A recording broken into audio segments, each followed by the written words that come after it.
Գիտեք, եկեղեցու ներքին խնդիրները բոլոր ժամանակներում կան։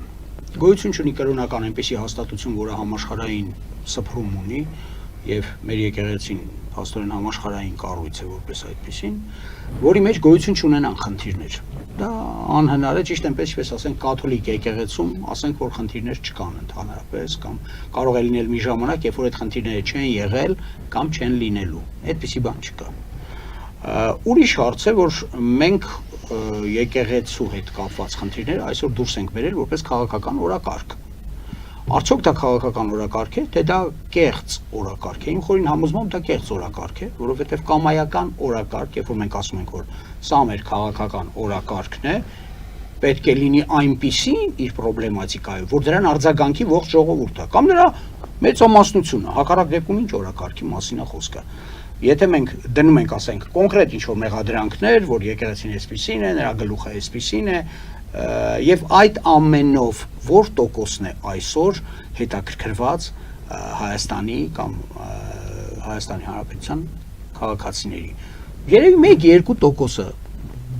ոչ շատ, բացի դրանից, երբ որ մենք անընդհատ ծամծմել ենք այդ ամենը, անընդհատ ներս են բերվում նոր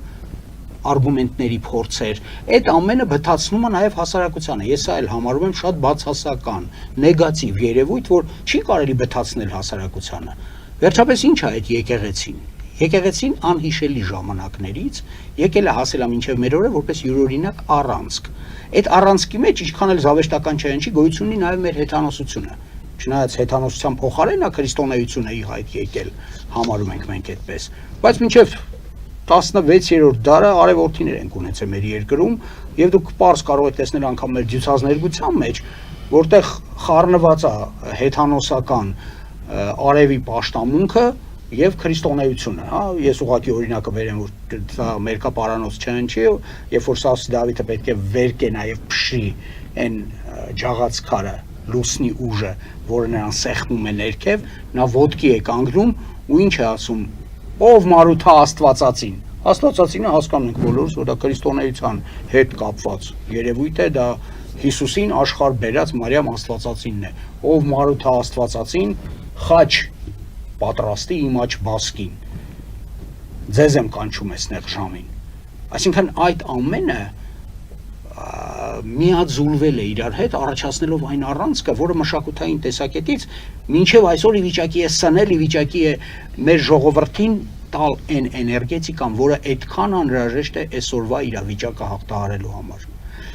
Ես մյուսը ներող կլինեք ստիպված եմ ասել, որ եթե այսպես գնաց այդ հնարավոր հարաբերությունների նեգատիվ զարգացումը իշխանություն եւ եկեղեցի, մենք կհանգենք համակարգային ճգնաժամի, որովհետև եթե ժողովուրդը չի արձագանքում, կամենում ես թե չէ դու գալու ես համակարգային ճգնաժամի, եւ համակարգային ճգնաժամի ավարտը լինելու է ստուպարը, այսինքն որ կանգ կառնի մի պահի, եւ մենք կմնանք կոտրած տաշտակի մոտ։ Ես գտնում եմ, որ ամեն դեպքում չի կարելի գնալ այն ճանապարհով, որը մի կողմից իհարկե սահմանադրական էլ չի, ճիշտ է եթե վերցնենք, սահմանադրությամբ իշխանությունները առանձնացված են եկեղեցուց, նրանք զատված են եկեղեցին դպրոցից, ասենք, եւ այդտեղ սահմանադրական չի, որ իշխանությունը, ասենք, որոշում է եկեղեցու մեջ պետք է այս փոփոխություններն անեմ, որոշել են, որ գրեմ թե ինչպիսին պետք է լինի եկեղեցու փոփոխությունների տրամաբանությունը եւ այլն, որ դա պետք է լինի Հայաստանի եկեղեցին, լսեք, ես շատ լավ հասկանում եմ, էլի դա ինչ է նշանակում, ես չգիտեմ, կա մեկը, որը, ասենք, չի ընկալում, որ եթե մենք եկեղեցին դարձնում ենք հայաստանյաց եկեղեցի, մեր սփյուռքի հետ կապերի միստվար հատվածը հատում ենք, անիմաստ տեղը, նորից եմ կրկնում, ինչու եմ ասում անիմաստ տեղը, որովհետև ներկայիս Հայաստանը աշխարհի այս փոթորկալի եւ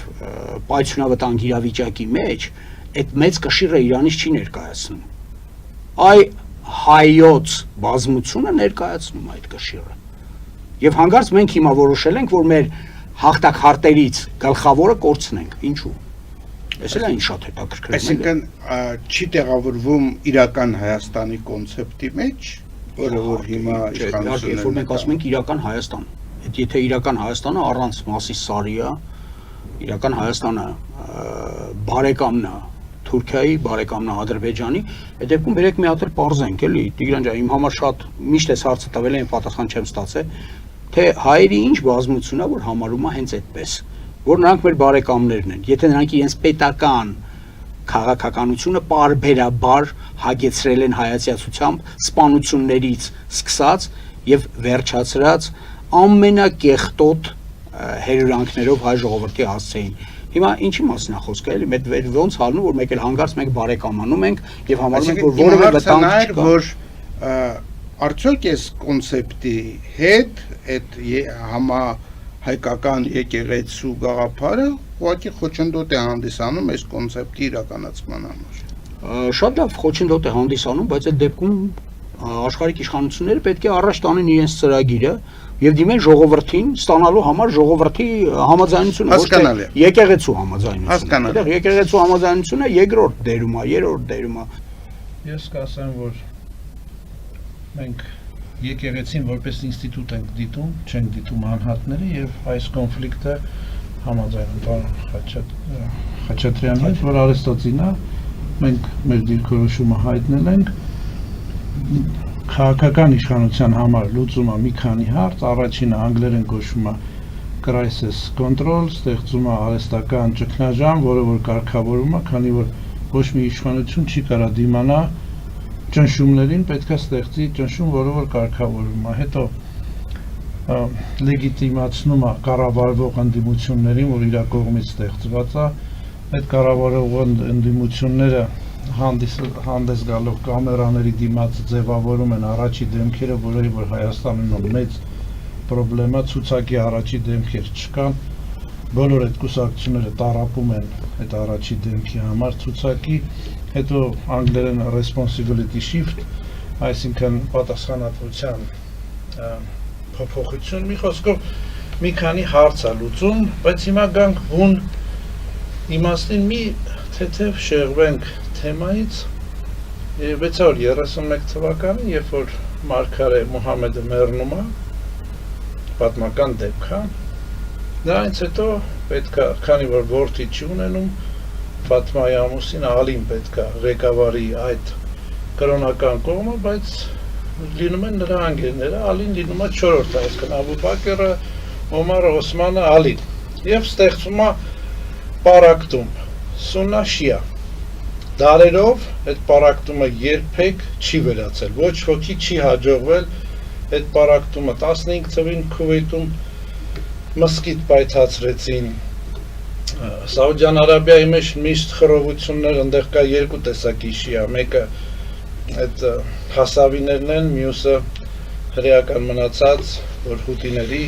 յամերը կամ նաջրանները, մի խոսքով մենք այնքան խելոք գտնվեցինք, որ 44 օրյա պատերազմի ժամանակ շիա-սուննա կոնֆլիկտը վերացրեցինք, այսինքն այդ 1400 տարի թշնամությունը մենք բերեցինք, միացրեցինք մեր գլխին, 1400 տարին այն երբեք չեն միավորվել, Սիրիա, Լիբանան, Հիզբուլլա, մի խոսքով ատելություն, բայց մեր ղեկավարությունը, մեր դեսպանատությունը, մեր հետախուզությունը այնքան հիմար գտնվեց, որ չհասկացա, որ դա կրոնադավանական թշնամություն, այս պետությունները գործում են շահերի և շահաբանական սկզբունքներով։ Բացի դրանից, որ մենք մեր գլխին բերեցինք, մի հատ էլ Իսրայելին բերեցինք նրանց օգնությամբ, որ Իսրայելը թե շիա, թե սուննայի հետ միշտ թշնամի է եղել։ Հիզբուլլա էլի, Եգիպտոս, բացի Հորդանանից, բոլորի հետ թշնամի է Իսրայելը։ Այդտենց անգրագետ մենք գտնվեցինք, որ բերեցինք, միացրեցինք 1400 տարվա թշնամանքը, միավորեցինք, դա մեր հետախուզության, մեր կառավարությունների, հիմա նույնը մենք անում ենք կաթոլիկ և ուղղափառ, ռուսական ուղղափառ եկեղեցուն բերում ենք, միացնում ենք մեր դեմ, մեր հայ եկեղեցին մասնատելու նպատակով։ Այսինքն մեր տատական բաբոս, տատուս մայրը բարեր էր օգտագործում, որ ժողովուրդը կասի թուրքերեն, բայց մենք լսել ենք, այս մեր քյալագյոզությունը, որ ծուռ, բայց այս ծուռը չի, որ լավ իմաստով ընդունվի, բերելու է նրան, որ կաթոլիկ և ռուսական ուղղափառ եկեղեցին միավորվելու է մեր դեմ, ու մեր եկեղեցին պարակվի որպես ինստիտուտ լինի Ֆրանսիայի հայկական եկեղեցի, Արմյանսկա եպարխիա, հա, այդ դրան է բերելու։ Ես ուզում եմ այդ հարցը մեր ժողովուրդը չմոռանա, էլի եմ ասում, 1400 տարվա թշնամությունը մենք մեր գլխին միավորեցինք, որ ոչ ոքի չէր հաջողվում, այդքան խալիֆա, այդքան իմամ, երբեք չէին կարողացել այդ երկու կրոնական դավանանքի միջի թշնամությունը վերացնել, մենք արեցինք։ Իսկ այնուամենայնիվ այս ճգնաժամի պատճառը դուք ներսից եք տեսնում, թե դրսի պատվեր որպես։ Երկուսն էլ, այսինքն դա չի կարա մենակ ներսի լինի, դա հենց դրսի պատվեր է, երկու հզոր Վատիկան։ Ու մեր նման պետություններում իհարկե ոչ, էլի, դա ռեզիստանտության համեմատաբար ցածր մակարդակի փոքր պետություն է, ոնց կարա։ Ներքի իշխանությունը հարմարվում է այդ օրակարգին ստեղծելով այս արհեստացին, իսկ իմ համար թե անձը կաթողիկոսը, թե վարչապետը իր իշխանություններով երկուսն է մի աղբյուրից սովոր մարդիկ են, ինստիտուտը քանդելու հարց է դրված։ Թե հիմա կգնանք, էլի եմ ասում, Արմյանսկա եպարխիա կդառնանք, թե կդառնանք հռոմեական եկեղեցու ինչ-որ մի ճյուղ, եկեք չմոռանանք, որ նույն մահմեդականությունը Հռոմն է ստեղծում։ Դրան պետք է նայել որպես մի աղանդի ձև։ Ես ուզում եմ ասեմ, որ մեր ժամանակներում տեղի անում իմաստների պատերազմ։ Այդ ամենավերևի, այսպես ասած, նիշերում էլ է եւ ամբողջ աշխարհում, դա մենակ մեզ չի վերաբերում, ամբողջ աշխարհը այսօր ճգնաժամի մեջ է եւ այդ ճգնաժամը, ինչպես մեր հարգարժան ընկերը Վարդանը ասում է, կարա անցնի ոչ բոլոր նավերը կարան, ես նկատում եմ ազգային կառույցներ, պետականություններ եւ այլն։ Ուրեմն հայությունը հանձինս եկեղեցու ունի համաշխարհային կառույց եւ եկեղեցին տվյալ դեպքում շատ ճիշտ նշվեց իր մեջ ներառնում ամբողջ հայ ժողովրդի պատմությունը առանցքով վաղնջենական ժամանակներից մինչև մեր ժամանակները եւ ես ակնհայտորեն տեսնում եմ այս չգիտեմ նույնիսկ ինչ ասել այս իշխանությունները դա որևէ կապ չունի հայոց ընտրության հետ, հայ ժողովրդի ընտրության, ես դրան չեմ էլ ուզում անդրադառնալ, սա կատարում է պատվեր այդ համաշխարհային որոշակի ուժային կենտրոնների, մասնավորապես Վատիկան եւ ռուսական ուղղափառ եկեղեցի, որպեսզի բսկտեն վերջնականապես վերացնեն այդ համաշխարհային կառույցը։ Այսինքն պատկերացրեք, եթե այդ կռիվների արդյունքում պետքա Ռուսաստանում բաժանվի առաջանա առանձին հայկական եկեղեցի, որը փաստորեն տերն է Ռուսաստանում գտնվող 7 միլիոն առնվազն հայի։ Նա հետո կդառնա ռուսական եկեղեցու մի հատ ինչ-որ ենթակա բան ու հետագայում ուղղակի գծուլվի եւ դա մենք արդեն տեսել ենք, ասենք Վատիկանի մասնավորապես գործողությունները կապված Կիլիկիայի հետ, երբ որ ստիպեցին, փաստորեն մտցրեցին կաթոլիկություն, հետո ինչ եղավ, հետո վերացրեցին Կիլիկիայի իշխանությունը եւ ամբողջ գանձարանը Կիլիկիայի հայկական հանգրվանեց Անգլիայում։ Պարզ միտումը երևաց եւ այդ ահռելի քանակությամբ ժողովուրդը մեծ մասը ցրվեց եւ մի ավելի մեծ մասը հիմի որպես մուսուլման թուրքեր անում են նույն Կիլիկիայում են, բայց նրանց ինչքանով կարելի է համարել հայ։ Նա ասենք ցակումով հայ են, այնտեղ գենետիկ ուսումնասիրությունները ցույց են տալի 75% հայկականություն այսօրվա Կիլիկիայում, որտեղ մոտավորապես 13 միլիոն բնակչություն կա։ Պատկերացնում եք, թե ինչ քանակության հայկական գեն, բայց հայության հետ ոչ միայն առնչվում է, ընդհակառակ թշնամությունն է, ամենամեծ թշնամանքն է տածում։ Նույնը կարանք ասենք Վրաստանի պարագայում, երբ որ ահռելի քանակությամբ հայեր, կաթոլիկ հայեր, մեկ էլ մի հատ ձևափոխվեցին, դառան վրացիներ, մի ահռելի համաստեղություն կարամ ասեմ վրացական մտավորականություն բանը ուղիղ հայկական արմատներով նույնիսկ հայալեզու լինելով արդեն վրացի են դառը սկսած Մուսխելիշվիլի, Մարջանաշվիլի եւ այլ, որոնք եւ հիմիկվա Վրաստան տեսեք մեր տեսակից սարքում են մեր թշնամիներ, որտեղ մեր թշնամիները շատ ավելի բարձր այսպես ասած հարցումներ եմ գտնում, գիտեն հայկական ներուժի հնարավորությունները եւ այլն։ Եվ այդ կապակցությամբ բոլոր գործողությունները ես տեսնում եմ որպես ֆիզիկոս, որպես մաթեմատիկոս, բնագետ, համակարգերի մասնագետ, ուղղված է ոչ թե անձնական, ասենք կոնկրետ կաթողիկոս, որ ես չեմ պաշտպանում տվյալ դեպքում որպես առանձին անձ եւ այլ, որ բազմաթիվ թերություններ կա բուն եկեղեցականների մեջ,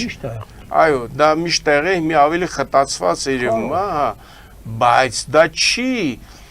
հանդուրժվում մասնարարպես հայ մարդկանց կողմից, որտեղ բոլոր գործողությունները ուղղված է եկեղեցին պառակտելու եւ ոչնչացնելու, այսինքն դա մի հատ տարա է, որի մեջ պարփակված է այսօր հայ ժողովրդի մեծաթիվ մասը եւ ստեղծագործ մասը, օրինակ ասենք ես թուրքական մաթեմատիկական ընկերության նախագահի հետ զրուցում էի, դա պարզեց, որ հայկական ծագում ունի, 18 թվականի մասն է խոսքը, այդ ռեգիոնալ կոնֆերանսի ժամանակ ես մի բան պարզ հասկացա, չնայած ահռելի հայկական գենետիկ ներկայությանը Թուրքիայում, բայց թուրքական պետություն, իմպերիա ստեղծելուց հետո ոչ մի մշակույթային մարդկային արժեք չի ստեղծվի այդ հայկական մշակութային ոչինչ չի։ Չէ, ոչ մի մշակույթային, ոչ հայկական, այսինքն եթե այդ մշակույթը ցեղասպանությունները կամ ուրիշի արժեքները գողանալ նաև այլ ինչ որ ենթադրենք հարիսան հայկական ներկայացնել թուրքական դա ծիծաղելի է, էլի։ Այսինքն մենք կանգնած ենք մի խնդրի առաջ, մենք կարանք լինենք այն թուրքերից, որոնք մի առոք ապրում են, այդքան էլ առոք չէ, իհարկե Թուրքիայում, մենակ մի քայլ անելով, ասենք հրաժարվելով մեր ինքնությունից, տվյալ դեպքում նաև եկեղեցին էապես հայկական ինքնությունն է պահպանում։ Ես ասենք տեսա այն արշավը, որը կազմակերպել էր վարչապետը Էջմիածնի ես վերջի արշավը, մեծ մասը դրանք աղանդավորական, ես տեսա ուղղակի նկարների մեջ տեսա մարդիկ, ես աղանդավորներին ամեն օր իջնելուց ոտքով քայլելուց հարց եմ տալի, Եհովիստներ, չգիտեմ, բապտիստներ, ես իմ հազար ձևի աղանդներ, ասում դուք ինչ ազգ եք, մի անգամ մենակ Եհովական վկաները ռուս աղջիկերք ասեցին մենք ռուս ենք, երբ որ հայկական ծագումով այդ աղանդավորին հարցնում ես, ասում ես ինչ ազգ ես, ձեն չի անում, զարմանալի բան է, այսինքն այս ամբողջ պատմությունը ուղղված է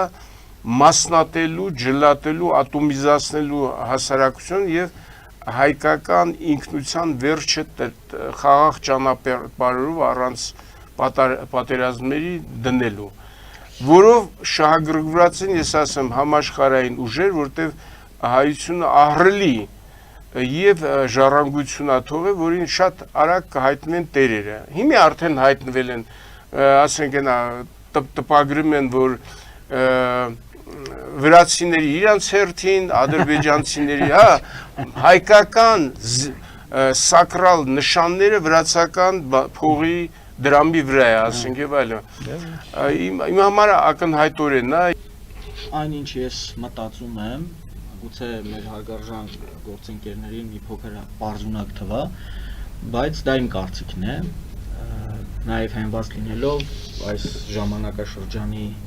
եւ գործընթացների տրամաբանության վրա եւ միաժամանակ Հայաստանի կառավարության Նիկոլ Փաշինյանի քաղաքական գործընթացների տրամաբանության վրա։ Ես կարծում եմ, որ սա ընդհանրապես Նիկոլ Փաշինյանի կողմից նախընտրական PR արշավ է, ուրիշ ոչ մի բան։ Չեմ կարծում, թե այստեղ շատ լուրջ եկեղեցաքանդման գործընթաց է գնում, ամենայն հարգանքով յուրաքանչյուրի կարծիքին։ Իհարկե մեր քաղաքակրթական թշնամիները, տվյալ դեպքում ես համարում եմ դա Թուրքիան, որը եւ նաեւ որոշ առումով ոչ ամբողջական, բայց Մեծ Բրիտանիան, որը այս տարածաշրջանում ունի քաղաքակրթական լուրջ ծրագրեր եւ դրա գործիքներից մեկն էլ Թուրքիան է։ Այստեղ մեր տարածաշրջանում Թուրքիայի եւ Բրիտանիայի շահերը ինչպես տնտեսական, այնպես էլ քաղաքական եւ քաղաքակրթական առումով համընկնում են։ Իհարկե հերահար առումով կան այստեղ եկեղեցին թուլացնելու ճանապարհով այո, համամիտ եմ հայկական քաղաքակրթական արժեքները յուրացնելու նպատակներ։ Բայց եթե նայում ենք կարճաժամկետ, այսինքն 25 թվականին ինչ տեղի ունեցավ, դուք նշեցիք, որ խոշորագույն քաղաքական գործընթացը կարծես եկեղեցու վրա հարձակումն էր, եթե շատ անկեղծ ես այդպես չեմ կարծում, ես կարծում եմ եկեղեցու վրա Նիկոլ Փաշինյանի կազմակերպած այդ հարձակումը ընդհանրապես նախընտրական գործընթաց էր, իսկ 25 թվականի իմ կարծիքով խոշորագույն դեպքերը, որ տեղի ունեցան, դրանք մեր որոշակի ինչպես հոգևոր, այնպես էլ քաղաքական գործիչների նկատմամբ համատարած կալանավորումներն են եւ ժողովրդին տանել դեպի վախի ճանապարհ։ Վերջերս մի քանի օր առաջ հանդիպեցի ծանոթներից մեկին, ասաց երեխաներից ճանապարհեմ Ամերիկա, սկսեմ պայքարել հայրենիքի համար։ Հարցրի, այսինքն եթե երեխաներիդ պիտի երկրից դուրս հանես, երեխաները չապրեն այս հայրենիքում, էլ ինչի համար ես պայքարում, ում համար ես պայքարում։ Դե ասում եմ, տես այսքան մարդկանց, այսքան հայրենասեր մարդկանց, Բագրատ Սրբազանին, Միքայել Սրբազանին, Սամվել Կարապետյանին եւ էլի մարդկանց անուններ տվեց, ովքեր կալանավորված են։ Այս մարդկանց բռնելա, բա հենց մի բան խոսած Նիկոլի դեմ, հենց ասես Արցախը վաճառելա, հենց ասես Հայաստանը տանում է թուրքական ճանապարհով, անմիջապես կալանավորելու է։ Այսինքն իմ կարծիքով Նիկոլ Փաշինյանի 25 թվականի գլխավոր ձեռքբերումը ժողովրդի մեջ վախ առաջացնելու եւ այդ վախով, ինչպես կարծեմ դուք նշեցիք, որ անորոշ անտարբերության տանելու այս նպատակն է։ Բթացնելու, այո։